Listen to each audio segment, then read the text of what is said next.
Bonjour, donc nous allons corriger un exercice de géométrie dans l'espace concernant le premier chapitre de géométrie dans l'espace, dans lequel on introduit vraiment les bases de la géométrie dans l'espace, les droites, les plans. On ne parle pas encore d'équations, mais on parle de collinéarité, de coplanarité. Donc voici un exercice qui n'utilise pas les coordonnées, enfin pas explicitement. Donc on a un cube qui est là, ensuite on a les milieux des arêtes, donc I est le milieu de AB qui est là, ensuite on a J milieu de AE, K milieu de CG, et enfin L milieu de EH. Donc on a les milieux de différentes arêtes. Et ensuite on a un point N qui est défini comme un quart de AB plus un vecteur AN égale un quart du vecteur AB plus un quart de AD plus un demi de AE. Donc un quart de AB, on est là, on part de A, on fait un quart de AB plus un quart de AD, donc ça veut dire qu'on va arriver ici. D'accord. Et ensuite, il faut monter de 1 demi de AE. D'accord. Donc on va avoir un point qui on a du mal à visualiser là, qui est à l'intérieur du cube, qui est par là. Bon, première question, on va exprimer les vecteurs IL et IN en fonction de AB, AD, AE. Donc je vais effacer un petit peu là ça pour qu'on voit un peu mieux. On doit donc exprimer le vecteur IL en fonction de ces trois vecteurs, hein, des vecteurs AB, le vecteur AB qui est là, le vecteur AD qui est là et le vecteur AE qui est là. En fait, ces vecteurs, ils forment un repère de l'espace. Hein. Mais bon, on n'a pas introduit de repère dans cet exercice. Ici, donc, nous allons décomposer le vecteur IL suivant ces trois vecteurs. Donc, on va écrire ce que c'est que IL et on va utiliser la relation de Schall pour décomposer ce vecteur. Je pars de I et je vais jusqu'à L. Donc, je vais aller d'abord jusqu'à A, ensuite de A à E et ensuite de E jusqu'à L. Je vais essayer de suivre les déplacements rouges. Donc je vais décomposer mon vecteur avec Schall en écrivant IA plus AE plus EL. Et ensuite, je vais profiter du fait que I est le milieu de AB, donc ça veut dire que IA c'est égal à moins 1 demi de AB. AE, ben AE j'en ai besoin puisqu'il est écrit dans la consigne ici, donc je le laisse comme ça. Et EL, EL c'est égal à 1 demi de EH, c'est-à-dire 1 demi du vecteur AD. Donc là j'ai décomposé mon vecteur IL. Je vais faire la même chose avec le vecteur IN. Alors j'ai effacé le point N, mais c'est pas grave. Qu'est-ce que j'ai comme information sur le point N? Ben, la seule information que j'ai, c'est celle-là. D'accord? C'est comme ça qu'il est défini, à partir du vecteur AN. Donc j'ai intérêt à utiliser, à décomposer le vecteur IN comme IA plus AN. Donc, je vais avoir IA, ben, IA j'ai déjà expliqué que c'était moins 1,5 de AB, plus AN, AN qui est donné dans l'énoncé. Donc,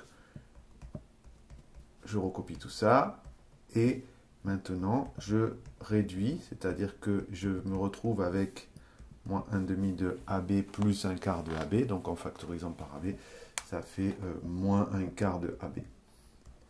Moins un quart de AB, plus un quart de AD, plus un demi de AE. Alors maintenant, je vais regarder ce que j'ai. Qu'est-ce que j'ai? J'ai écrit que IL, c'est moins un demi de AB plus AE plus un demi de AD, et j'ai écrit que IN, c'est ça. Moins un quart de AB, plus un quart de AD, plus un demi de AE. Donc j'ai exprimé mes vecteurs IL et IN en fonction de AB, AD, AE. Ça, c'est la première question, elle est faite.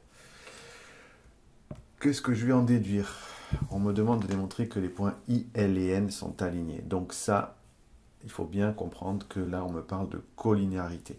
Donc, pour démontrer que trois points sont alignés, je forme deux vecteurs avec ces trois points et je montre qu'ils sont collinéaires. Alors, je viens de le faire.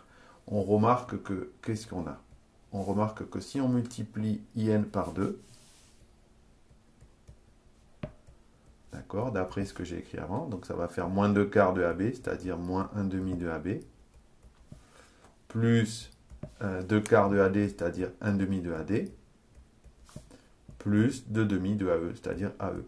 Et ça, c'est égal au vecteur IL. J'en déduis que les vecteurs IN et IL sont colinéaires, et par conséquent, les points sont alignés. D'accord? On a même un peu plus fort que ça, c'est-à-dire que N est le milieu de IL. Alors, I, N, L sont alignés. Donc, pour démontrer que des points sont alignés, on doit former deux vecteurs avec ces trois points et montrer qu'ils sont colinéaires. On passe à la question 3. On me demande de démontrer que JK égale 2JL plus 2JI. Alors, il y a plusieurs manières de faire.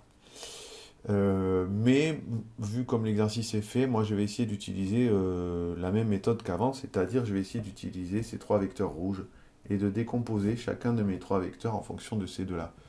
Donc j'ai JK, si on regarde la figure, c'est JA plus AB plus BC plus CK, d'accord?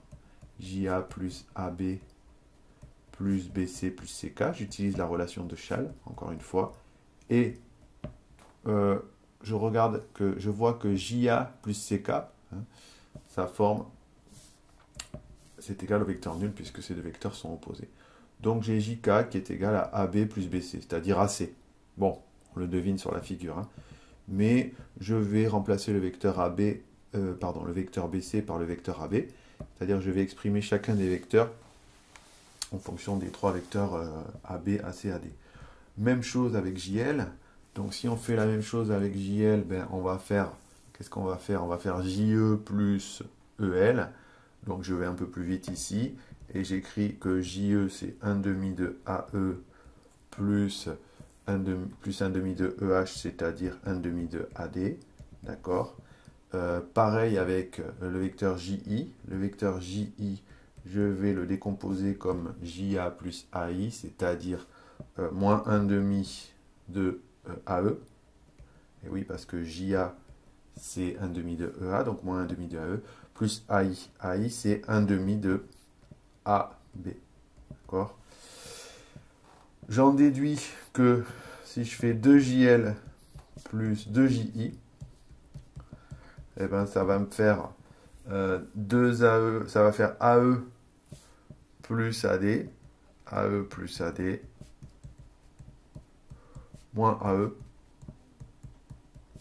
plus AB. Et les AE se simplifient et je me retrouve donc avec deux vecteurs égaux. Donc j'ai donc démontré que, on a bien démontré que JK égale 2JL plus 2JI. Qu'est-ce que ça prouve? Pour la question 4, eh bien ça prouve que ces trois vecteurs là, ils sont coplanaires, puisque j'ai écrit JK comme une combinaison linéaire,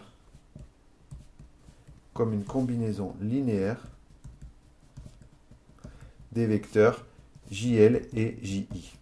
Et comme j'ai trois vecteurs qui sont formés avec 4 points, en fait, IJKL, j'en déduis que ces trois vecteurs sont coplanaires.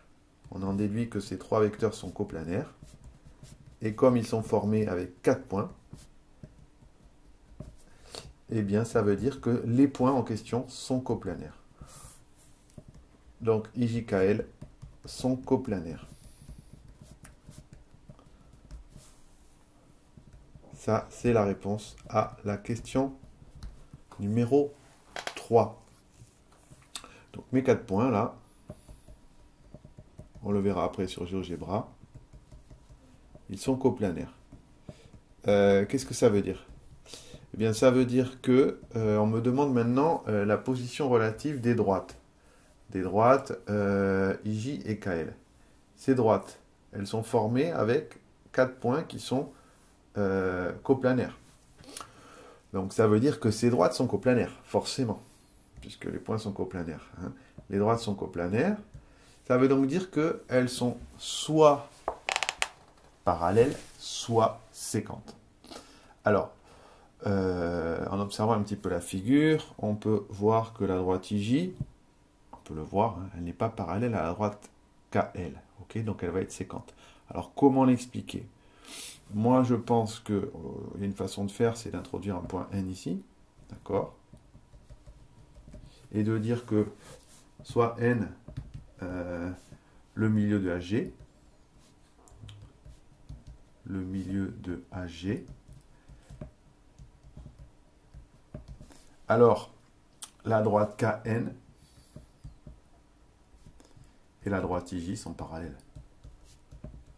Les droites IJ et KN sont parallèles, puisque la droite KN, elle est parallèle à la droite HC, d'après le théorème de Thalès ou le théorème des milieux dans le triangle GHC. La droite IJ, elle est parallèle à la droite EB, et comme les droites EB et HC sont parallèles, bon, on peut le faire aussi avec les vecteurs. Hein. Le vecteur IJ, c'est 1 demi du vecteur BE, qui est égal à 1 demi du vecteur CH, qui est égal au vecteur KN. Donc les deux vecteurs IJ et KN sont égaux. Donc IJNK est un parallélogramme. Donc les droites sont parallèles. Mais la droite KN et KL sont séquentes. Ces deux droites sont séquentes. On en déduit, puisqu'on est dans un plan, hein, on est dans le plan défini par les points IJ, KL, on en déduit que IJ et KL sont séquentes. Voilà, une manière de faire. Il y a peut-être d'autres façons. Voilà, donc ce qu'il faut retenir, c'est que finalement, quand on me demande de démontrer que les points sont alignés, on utilise la collinéarité.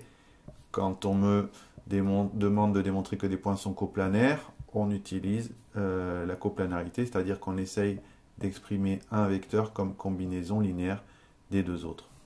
On va regarder sur GeoGebra juste cette figure. Voilà, donc j'ai fait le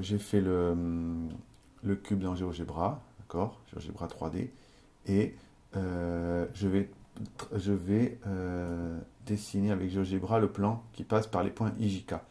Un plan est défini par 3 points, donc je définis le plan passant par les points IJK. Voilà ce plan. Et effectivement, on observe avec GeoGebra que le point L est bien dessus, hein, d'accord? Voilà, et la section de... Si je coupe mon cube suivant ces 3 points, IJK avec un couteau qui passerait par les points IJK, eh ben, le point L va être sur ce plan et ça va me former un hexagone. Vous voyez, l'hexagone, c'est la section du cube par le plan IJKL. Maintenant, si je trace les droites IJ et KL, alors KL, hop, et JI, voilà. Ces droites sont séquentes, d'accord? Et les droites KJ et IL aussi. D'accord, vous voyez. Et le point N qui était là, en fait, c'est le milieu de IL dans l'exercice. Voilà pour cet exercice.